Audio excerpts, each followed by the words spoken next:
மாமா, காஞ்சி போன பூமி எல்லாம் வத்தாத நதியை பார்த்து ஆறுதல் அடையும்.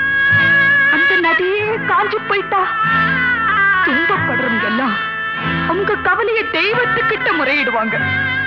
ஆனா தெய்வமே கலங்கி நின்னா அந்த தெய்வத்துக்கு யாரால ஆறுதல் சொல்ல முடியும்? தானாடவில்லை அம்மா, சதையாடுது நதி, தந்தை என்றும் பிள்ளை என்றும் விளையாடுது.